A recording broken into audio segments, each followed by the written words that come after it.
इस मूवी की शुरुआत में हम क्रैश और एडी नाम के दो चूहों को देखते हैं जिन्होंने पिछले पार्ट देखे हैं आइस एज के। वो क्रैश और एडी की शरारत भरी मस्ती के बारे में जानते होंगे। हमेशा की तरह ये यहाँ पर भी कुछ डेयरिंग करने के लिए एक पहाड़ी की सबसे ऊंची चोटी पर चढ़ जाते हैं और वहाँ से स्नो सर्फिंग करने का प्लान बनाते हैं। जब भी इनकी बहन एली की आवाज आती है, वो इन्हें ढूंढ रही थी और बोल रही थी कि क्रैश और एडी कहीं तुम फिर से तो कोई शरारत नहीं कर रहे हो। क्रैश और एडी कहते हैं कि यार हर बार ये हमें मस्ती करने से रोकती है और अपनी एडवाइस हम पर थोप देती है, क्यों ना हम अलग रहे, हमें रोकने वाला भी कोई नहीं रहेगा और हम एकदम मस्ती करेंगे। वो दोनों अपने ख्वाबों की दुनिया में खो जाते हैं और कहते हैं कि अब समय आ गया है जब हमें इंडिपेंडेंट हो जाना चाहिए, और इसी जोश में वो वहाँ की बर्फ को तोड़ देते हैं जिसकी वजह से वहाँ एक खतरनाक एवलांच आ जाता है। वही नीचे की तरफ सिड मैनी और डियागो को हमेशा की तरह अपनी बातों से पका रहा था और एली अपने भाइयों को ढूंढ रही थी। वहीं पहाड़ की सारी बर्फ टूटकर नीचे गिर रही थी, लेकिन क्रैश और एडी उसमें भी अपनी मस्ती ढूंढ लेते हैं और स्नो सर्फिंग करते हुए नीचे आते हैं।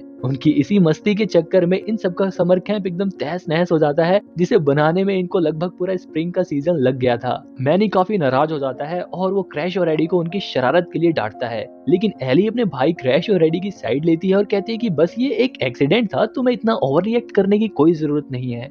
डियागो कहता है कि अगर तुम दोनों को एली ना बचाती तो मैं तुम दोनों को कब का खत्म कर देता। क्रैश और एडी कहते हैं कि हमें वो नहीं बचाती, हम अपने आप को खुद बचा सकते हैं। मैनी कहता है ये तुम्हारा भ्रम है, तुम खुद से अपनी जान कभी नहीं बचा सकते। लेकिन क्रैश और एडी ये मानने के लिए बिल्कुल भी तैयार नहीं थे। मैनी कहता है कि अगर ऐसा है तो जाओ और अपनी खुद की डेस्टिनी ढूंढ के दिखाओ। एली कहती है कि कोई कहीं नहीं जा रहा। क्रैश और एडी कहते हैं पर क्यों? एली कहती है क्योंकि तुम खुद से अपने लिए कुछ भी नहीं कर सकते हो। क्रैश और एडी कहते हैं जो तुम कर सकती हो वो हम भी कर सकते हैं। लेकिन असलियत तो यही थी कि ना ही वो खुद से अपना पेट भर सकते थे, और ना ही अपने लिए कोई रहने की जगह ढूंढ सकते थे, और ना ही अपने आप को प्रोटेक्ट कर सकते थे। ये दोनों सिर्फ मस्ती कर सकते थे। उनकी हरकतों को देखकर एली कहती है कि कभी कभी मुझे तुम मेहमत ज्यादा और पोसम्स कम लगते हो। ये बात क्रैश और एडी के दिल पे लगती है, क्योंकि अब बात उनकी पहचान पर आ गई थी और दोनों डिसाइड करते हैं कि अब हम बाहर निकलेंगे और दुनिया में अपनी छाप छोड़ेंगे, क्योंकि अब बात हमारी आइडेंटिटी पर आ गई है। इसके बाद रात होती है। मैनी एली से माफी मांगता है कि मैंने दिन में क्रैश और एडी को ज्यादा ही कह दिया था। एली कहती है कि मैं जानती हूँ कि वो शरारत करते हैं, पर इसका मतलब ये भी नहीं कि मैं उन्हें अकेला रहने के लिए छोड़ दूं, क्योंकि जब मैं अकेली थी तब इन्हीं लोगों ने मुझे सहारा दिया था। मेरा बचपन मेरे इन्हीं चंचल भाइयों के साथ बीता है, और जब हमारी मॉम मरी तब इस पोसम फैमिली में सबसे बड़ी मैं ही थी, और मेरी ये जिम्मेदारी है कि मैं अपने भाइयों की देखभाल करूं।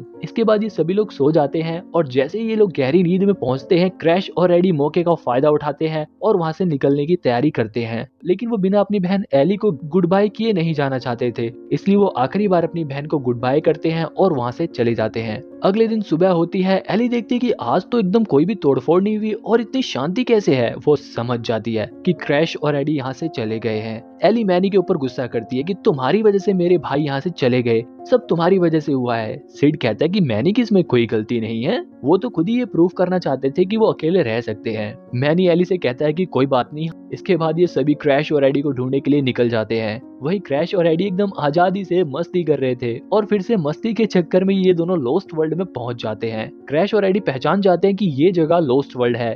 क्रैश कहता है कि ये जगह तो बहुत ही मजेदार थी। एडी कहता है हाँ, पर डरावनी भी बहुत थी। लेकिन इन दोनों को इससे कोई फर्क नहीं पड़ता था। वो दोनों लॉस्ट वर्ल्ड के अंदर घुस जाते हैं, लेकिन लॉस्ट वर्ल्ड के अंदर घुसते ही उनके पीछे दो रैप्टर्स पड़ जाते हैं और ये दोनों उनसे अपनी जान बचाकर भागने लगते हैं। उन दोनों रैप्टर से इनका पीछा छूटता है तो इनके पीछे एक बड़ी सी स्पाइडर पड़ जाती है, और उससे अपनी जान बचाने के लिए भागते भागते ये एक डायनासोर के ऊपर गिरने ही वाले थे कि जब यहाँ पर एंट्री होती है बक वाइल्ड की। वो इन दोनों को बचा लेता है। बक इन दोनों को देखकर हैरान था कि ये दोनों यहाँ पर क्या कर रहे हैं। क्रैश और एडी उसे देखकर काफी खुश हो जाते हैं, क्योंकि वो बक को अपना हीरो मानते थे। बक भी रिस्क के साथ एडवेंचरस चीजें करना पसंद करता था, और इन दोनों को भी ऐसी चीजें पसंद थी। जब इनके पीछे फिर से वो दोनों रैप्टर्स पड़ जाते हैं, लेकिन बक अपनी चालाकी से उन दोनों को मजा चखा देता है। बक उन्हें बताता है कि तुम बहुत ही गलत टाइम पर यहाँ पर आए हो। एक डायनासोर है जिसका नाम है ओरसन, वो पूरे लोस्ट वर्ल्ड पर राज करना चाहता है। उसने अपनी टीम में कुछ रैप्टर्स को भी शामिल कर रखा है, और अगर उसका ये प्लान सफल होता है तो कोई भी मैमल सेफ नहीं रहेगा। इसके बाद वो उन दोनों को अपने अड्डे पर लेकर जाता है और उनसे पूछता है कि तुम दोनों वापस लोस्ट वर्ल्ड में क्यों आए हो। क्रैश और एडी उसे बताते हैं कि अब वो दोनों अपने झुंड से अलग हो गए हैं, क्योंकि अब वो दोनों मैच्योर हो गए हैं और वो दोनों मैनी और एली की रोक टोक से परेशान हो गए थे। बक कहता है कि तुम्हें वापस चले जाना चाहिए, लेकिन क्रैश और एडी यहाँ रहकर बक की तरह एडवेंचरस लाइफ जीना चाहते थे। बक उन्हें बोलता है कि ये जगह बहुत ही खतरनाक है, तुम लोग यहाँ सरवाइव नहीं कर पाओगे, और क्रैश और एडी को लेकर वहाँ से एंट्रेंस गेट पर पहुंच जाता है। लेकिन वहाँ के गेट पर किसी ने बहुत बड़ा पत्थर रखकर उस गेट को बंद कर दिया था। जब भी वहाँ पर आता है ओरसन, उसे देखकर बक एकदम हैरान हो जाता है और पूछता है कि तुम लावा आइलैंड से कैसे बच के निकले। ओरसन कहता है कि सब मेरी तरह होशियार नहीं होते, सबके पास मेरे जितना बड़ा दिमाग नहीं है। ओरसन अपने रैप्टर्स को उनके ऊपर हमला करने को कहता है, जिन्हें देखकर क्रैश और एडी हमेशा की तरह फिर से मरने की एक्टिंग करने लगते हैं। लेकिन यहाँ पर एक बार फिर से बक इन दोनों को बचाकर वहाँ से भाग जाता है। यहाँ हम देखते हैं कि इन सभी के ऊपर कोई और भी नजर रख रहा था। बक इन दोनों को अपने खुफिया अड्डे पर लेकर जाता है। बक के खुफिया अड्डे को देखकर क्रैश और एडी एकदम हैरान थे, क्योंकि उन्हें ये जगह बहुत ही पसंद आती है। वो दोनों बक को मक्खन लगाने लगते हैं ताकि वो उन्हें यहीं पर रहने दे। बक कहता है कि जब तक मैं ओरसन से छुटकारा नहीं पा लेता तब तक तो तुम यहाँ पर रुक सकते हो, लेकिन उसके बाद मैं तुम्हें वापस छोड़ दूंगा। क्रैश और एडी कहते हैं कि हम भी तुम्हारी ओरसन को हराने में मदद कर सकते हैं, लेकिन मदद तो दूर, उनकी वजह से बक का सुंदर घर भी तहस नहस होकर एकदम टूट जाता है। वहीं बाकी सब क्रैश और एडी को ढूंढने में अभी भी लगे हुए थे। इधर वो दोनों बक से पूछते हैं कि तुम ओरसन को कैसे हराने वाले हो। बक कहता है कि पहले मैं उसे आसानी से हरा सकता था, लेकिन अब उसके पास रैप्टर्स भी हैं, इसलिए ये काम थोड़ा मुश्किल हो गया है, लेकिन मैं उसे हरा दूंगा। इसके बाद वो उन्हें ओरसन के बारे में बताता है। बक कहता है कि पहले मेरी एक टीम थी, हमने मिलकर एक वाटरिंग होल बनाया था जिसमें सभी जानवर मिलकर बिना किसी भेदभाव के प्यार से रह सकते थे। हम ओरसन को भी अपनी स्क्वाड में शामिल होने को कहते हैं, लेकिन ओरसन हमारी स्क्वाड में शामिल नहीं होता क्योंकि वो हार्मनी में विश्वास नहीं रखता था। उसका मानना था कि इस दुनिया में सिर्फ ताकतवर लोग हमेशा कमजोर लोगों पर डोमिनेट करेंगे, और वो पूरे लॉस्ट आइलैंड पर डोमिनेट करना चाहता था। लेकिन उसके रास्ते का सबसे बड़ा कांटा था मैं, इसलिए उसने हमारे लिए एक जाल बिछाया और मेरे कुछ साथियों को मार डाला, लेकिन हमने उसे हरा दिया और लॉस्ट वर्ल्ड को सेफ रखने के लिए हमने उसे लावा आइलैंड पर छोड़ दिया, इस उम्मीद में कि शायद वो सुधर जाए। लेकिन वो बदले की आग में एकदम और खतरनाक हो गया। उसने वहां मौजूद रैप्टर्स को अपनी बात मनवाने का तरीका जान लिया और उसने अपनी टीम में 2 रैप्टर्स को शामिल कर लिया और उनके साथ मिलकर उस लावा आइलैंड से बच निकला। जब भी इनके खुफिया अड्डे पर वो दोनों रैप्टर्स आ जाते हैं, बक छुप जाता है, लेकिन क्रैश और एडी की शरारतों की वजह से उन रैप्टर्स को पता चल जाता है कि ये लोग यहीं पर हैं और वो उनके ऊपर अटैक कर देते हैं। जब ये अचानक से यहाँ पर कोई खतरनाक सी गैस फैल जाती है जिससे ये सभी लोग बेहोश होने लगते हैं। हालांकि क्रैश और एडी बेहोश नहीं होते। जब बक की आंख खुलती है तो वो अपने सामने देखता है एक जोरिला को, जिसका नाम था जी। पहले जी बक की उसी टीम का हिस्सा थी और अभी उसी ने बेहोशी की गैस का इस्तेमाल करके रैप्टर से बक को बचाया था। इसके बाद ये लोग यहाँ से जाने लगते हैं। यहाँ पर बक पूछता है कि तुम वापस क्यों आई हो। जी बताती है कि वो यहाँ सिर्फ ओरसन को रोकने के लिए आई है, क्योंकि अगर उन्होंने ओरसन को नहीं रोका तो वो लॉस्ट वर्ल्ड पर तहलका मचा देगा और इन्होंने इतने टाइम से जो हार्मोनी बना के रखी है वो खत्म हो जाएगी। जी कहती है कि एक बार उसने ओरसन को हरा दिया तो वो यहाँ से चली जाएगी। वहीं ओरसन ये समझ जाता है कि सिर्फ 2 रैप्टर्स उसकी टीम में काफी नहीं है, इसलिए वो बाकी रैप्टर्स को भी अपनी टीम में जोड़ने के लिए सोचता है। यहाँ क्रैश और एडी बक से पूछते हैं कि क्या तुम दोनों फिर से एक टीम में शामिल होकर ओरसन को हराओगे, लेकिन बक मना कर देता है। क्रैश और एडी बक से पूछते हैं कि तुम्हारी सुपर पावर क्या है। बक उन्हें बताता है कि किसी को सुपर हीरो उसकी पावर्स नहीं बनाती, बल्कि उसका करेज उसे सुपर हीरो बनाता है। इसके बाद ये लोग वाटरिंग होल तक पहुंचते हैं और वहां देखते हैं कि वहां पर तो ओरसन ने बहुत सारे रैप्टर्स की सेना लेकर बहुत पहले ही पहुंच चुका है और उसने वहां कब्जा भी कर लिया है। बक वहां के जानवरों को उन रैप्टर्स से बचाता है, लेकिन ओरसन की सेना बहुत बड़ी थी जिसे देखकर ये लोग एकदम हैरान हो जाते हैं और वहां से कल्टी मारना ही सही समझते हैं। जी कहती है कि बक सुनो अब मेरी बात, अब हमें ओरसन को हराने के लिए एक तगड़ा प्लान चाहिए होगा, क्योंकि बक की सेना बहुत बड़ी है, इसलिए हमें बक को हराने के लिए कोई बहुत ताकतवर चाहिए होगा। यहाँ पर बक को याद आती है अपनी पुरानी दोस्त मोमा की। बक इन सभी को अपनी एक बोन की बोट में वाटरिंग होल से मोमा के पास ले जाने लगता है। बोट में बक और जी के बीच में हमेशा बहस होती रहती है। जी कहती है कि बक तुम्हारी वजह से ही हमने अपनी टीम को खो दिया। बक कहता है कि तुम सारी चीजों का इल्जाम मेरे ऊपर क्यों थोप देती हो। इनकी बहस थोड़ी देर तक चलती रहती है और फाइनली ये दोनों शांत होकर बैठ जाते हैं। वहीं एली भी अपने भाइयों के बारे में सोच रही थी। क्रैश और एडी आपस में बात करते हैं कि उन्होंने अपना झुंड इसलिए छोड़ा क्योंकि वो इंडिपेंडेंट होना चाहते थे, वो इस दुनिया पर अपनी छाप छोड़ना चाहते थे और उनके पास यही सबसे अच्छा मौका है जब वो बक की मदद करके ओरसन को हरा कर दुनिया में अपनी छाप छोड़ सके। इसके बाद ये दोनों खुद से बोट चलाते हैं और सुबह होती बड़े प्यार से बक के लिए खाना लाते हैं, लेकिन ये खाने में बक के लिए बहुत ही जहरीली बेरियां लेके आते हैं। इसके बाद ये उनके खाने के लिए स्नैक समझकर सांप को ले आते हैं जो बेरियों से भी ज्यादा जहरीले थे।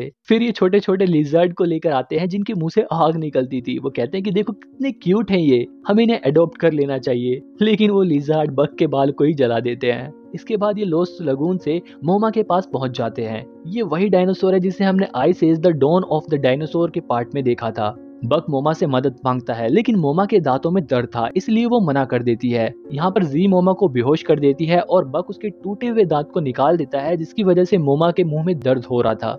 लेकिन जब भी यहाँ पर ओरसन की सेना आ जाती है और ये लोग फटाफट मोमा को जगाने लगते हैं, लेकिन वो तो बेहोश थी, वो इतनी जल्दी कहाँ उठने वाली थी। बड़ी मुश्किल से वो उठती भी है, लेकिन वो फिर से बेहोश होकर गिर जाती है। ओरसन की सेना इनके ऊपर हमला कर देती है। बक और जी रैप्टर से लड़ने की कोशिश तो करते हैं, लेकिन रैप्टर्स की संख्या बहुत ज्यादा थी। अब इन सभी को रैप्टर्स घेर लेते हैं। यहाँ पर बक जी से कहता है कि तुम सही थी, हमने हमारी टीम मेरी वजह से ही खोई है। जी कहती है कि नहीं, ये सब मेरी वजह से हुआ था। फिर दोनों कहते हैं कि नहीं, ये हमारी वजह से हुआ था। यहाँ पर ये दोनों समझ जाते हैं कि अगर ये लोग लॉस्ट वर्ल्ड में हारमनी लाना चाहते हैं तो सबसे पहले इन्हें हारमनी अपने बीच में लानी होगी। इन्हें एक साथ मिलके ओरसन को हराना होगा। इसके बाद बक जी से कहता है कि तुम क्रैश और एडी को लेकर यहाँ से भाग जाना, और वो खुद ओरसन के सामने जाकर सरेंडर कर देता है। इसके बाद ओरसन बक को कैद करके वाटरिंग होल पर ले जाकर सबके सामने उसे मारकर एक एग्जाम्पल सेट करना चाहता था। जी क्रैश और एडी को लेकर वापस नाव पर पहुंचती है, और जब मोमा को होश आ जाता है तो वो उससे कहते हैं कि ओरसन बक को लेकर वाटरिंग होल पर गया है, जब तुम्हारे दांतों का दर्द कम हो जाए तो तुम वहां पर आ जाना। इसके बाद ये बक की नाव पर क्रैश और एडी को लेकर वहां से निकल जाती है। क्रैश और एडी भी अपने हीरो को खोकर काफी दुखी थे। जी भी काफी दुखी थी। क्रैश और एडी कहते हैं कि सब हमारी वजह से हुआ, काश हम बक की कोई मदद कर सकते। हमारे अंदर भी कोई सुपर पावर होती तो हम भी रैप्टर्स को उठाकर इधर पटकते उधर पटकते, लेकिन हमारे पास कोई भी सुपर पावर नहीं है। हम इस दुनिया में अपनी छाप नहीं छोड़ सकते, और यही सच्चाई है, क्योंकि हम खुद से कुछ कर ही नहीं सकते। जब भी जी इनसे कहती है कि क्या तुम्हें बक ने यही सिखाया है, इतनी आसानी से हार मान लेना, वो दोनों कहते हैं कि हमने बक को निराश किया है। यहाँ पर जी एक प्लान बनाती है और उनसे कहती है कि मुझे इसमें तुम्हारी मदद चाहिए होगी। क्रैश और एडी कहते हैं पर हमारे पास कोई सुपर पावर तो है नहीं। यहाँ पर जी उन्हें याद दिलाती है कि याद करो, बक ने तुम्हें क्या कहा था कि किसी को उसकी ताकत सुपर हीरो नहीं बनाती, बल्कि उसके अंदर का करेज उसे सुपर हीरो बनाता है। यहाँ पर क्रैश और एडी समझ जाते हैं कि उनकी यही प्रॉब्लम है। जब भी वो कोई प्रॉब्लम देखते थे तो वो हमेशा मरने की एक्टिंग करने लगते थे, उस प्रॉब्लम को टालने लगते थे, इसीलिए उन्होंने कभी करेज दिखाया ही नहीं। लेकिन उन्हें ये समझ नहीं आ रहा था कि आखिर वो करेज लाए कहाँ से। जब भी उन्हें जी बताती है करेज तुम्हारे अंदर है, तुम्हारे सीने में, ये बात सुनकर क्रैश और एडी एकदम जोश से भर जाते हैं। इसके बाद जी उन्हें अपना प्लान समझाती है। जी उनसे कहती है कि काश हमें ये पता होता कि ओरसन उन रैप्टर से अपनी बात कैसे मनवाता है, तो हम उन्हें बड़ी आसानी से हरा सकते थे। इसके बाद जी क्रैश और एडी को मिशन के लिए ट्रेनिंग देना शुरू कर देती है। यहाँ पर इनकी ट्रेनिंग बड़ी ही मजेदार होती है। ये हथियार चलाना सीखते हैं, कूदना सीखते हैं और अपने डर पर काबू करना भी सीखते हैं। वहीं सिड, मैनी, डियागो और एली क्रैश और एडी को ढूंढते ढूंढते उस जगह पर पहुंच जाते हैं जहां से क्रैश और एडी लॉस्ट वर्ल्ड के अंदर एंटर किए थे। वहीं जी क्रैश और एडी को लेकर वाटरिंग होल पर भी पहुंच जाती है। उधर मैनी एंट्रेंस गेट के पत्थर को हटाकर सभी के साथ लॉस्ट वर्ल्ड के अंदर घुस जाता है। यहाँ पर इनकी मुलाकात मोमा से होती है। ये मोमा को पहचान जाते हैं और मोमा भी इन्हें पहचान जाती है, क्योंकि ये लोग पिछले पार्ट में मिल चुके हैं। मोमा इन्हें बताती है कि बक को ओरसन वाटरिंग होल पर लेके गया है और उसे बचाने के लिए क्रैश और एडी भी उसके पीछे पीछे गए हैं। दूसरी तरफ ओरसन बक को मारने की तैयारी कर रहा था। वो बक को रैप्टर्स के बीच गिराने ही वाला था कि जब भी वहां पर क्रैश और एडी अपने हथियार से उन रैप्टर्स के ऊपर अटैक कर देते हैं।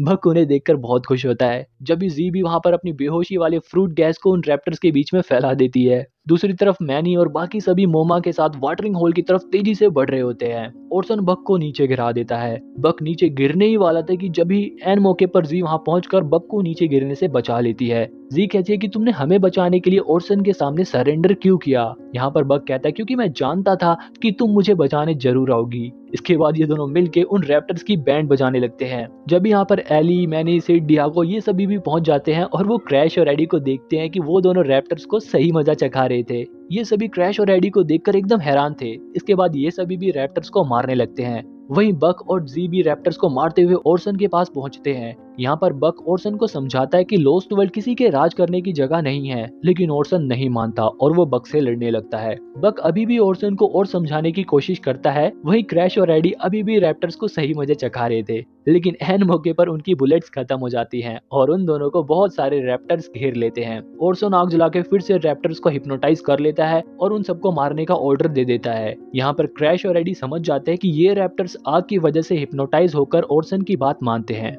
फिर क्या था, क्रैश और एडी अपनी चेस्ट से उन्हीं नन्हे नन्हे लिजर्ड को निकालते हैं जिनके मुंह से आग निकलती थी। आग को देखकर सभी रैप्टर्स एक बार फिर से हिप्नोटाइज हो जाते हैं और इसके बाद क्रैश और एडी मरने की एक्टिंग करने लगते हैं। सबको लगता है कि क्रैश और एडी एकदम पागल हो गए हैं क्या, ये क्या कर रहे हैं। लेकिन उन्हें देखकर सभी रैप्टर्स भी मरने की एक्टिंग करने लगते हैं। क्रैश और एडी का ये आइडिया काम कर जाता है और ये सभी लोग बहुत खुश होते हैं और इन दोनों की खूब तारीफें करते हैं। क्रैश और एडी कहते हैं कि हमारे पास भी सुपर पावर है, मरने की एक्टिंग करने वाली सुपर पावर। इसके बाद मोमा ऑर्सन को उठाकर दूर फेंक देती है। क्रैश और एडी रैप्टर्स को उनके पीछे लगा देते हैं। यहाँ पर बग भी क्रैश और एडी की खूब तारीफ करता है। क्रैश और एडी अपनी बहन एली को देखकर एकदम खुश हो जाते हैं और एली से माफी मांगते हैं कि वो लोग उसे बिना बताए वहां से चले आए थे। जब भी मैनी भी आता है और उनसे कहता है कि तुमने कर दिखाया, मुझे तुम पर गर्व है। यहाँ पर बग इन सभी को जी से मिलवाता है। फिर जी क्रैश और एडी को अपनी सुपर हीरो स्क्वाड में शामिल होने को कहती है। क्रैश और एडी के लिए बहुत ही खुशी का पल था क्योंकि वो भी ऐसी एडवेंचरस काम करना पसंद करते हैं।